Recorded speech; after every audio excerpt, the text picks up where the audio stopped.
এবার ইয়েমেনে নতুন করে বিমান হামলা চালিয়েছে ইসরায়েল।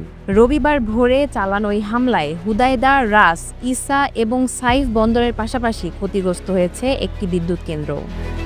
ইসরায়েলি প্রতিরক্ষা মন্ত্রী ইসরায়েল কাটস জানিয়েছেন, হামলার প্রধান লক্ষ্য ছিল বাণিজ্যিক জাহাজ গ্যালাক্সি লিডার, যেটি ২০২৩ সালে হুতি বিদ্রোহীরা হাইজ্যাক করেছিল।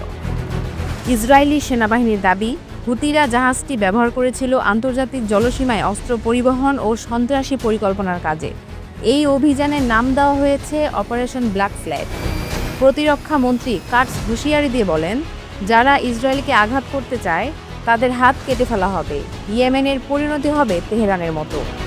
হুতি চালিত সংবাদ মাধ্যম নিশ্চিত করেছে, হুদায়দায় ইসরায়েলি হামলা হয়েছে, তবে হতাহত বা ক্ষয়ক্ষতির নির্দিষ্ট কোনো তথ্য তারা জানায়নি। ইসরায়েল দাবি করছে, হামলার পরে ইয়েমেন থেকে ছেড়া হয় ২টি ক্ষেপণাস্ত্র, যার জবাবে সক্রিয় করা হয় আকাশ প্রতিরক্ষা ব্যবস্থা। সাইরেন বাজানো হয় ইসরায়েলের একাধিক এলাকায়।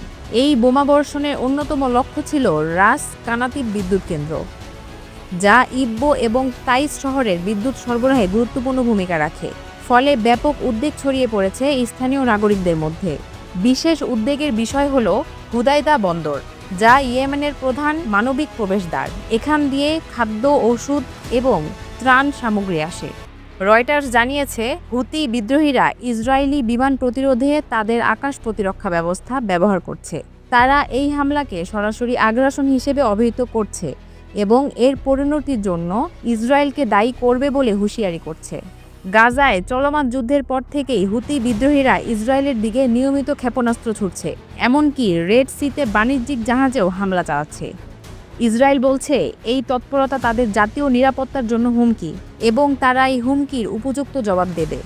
বিশেষজ্ঞরা বলছেন, এই সংঘাত মধ্যপ্রাচ্যের নিরাপত্তা পরিস্থিতিকে আরও জটিল করে তুলছে এবং ইয়েমেনের মানবিক সংকটকে আরও গভীর করে তুলতে পারে।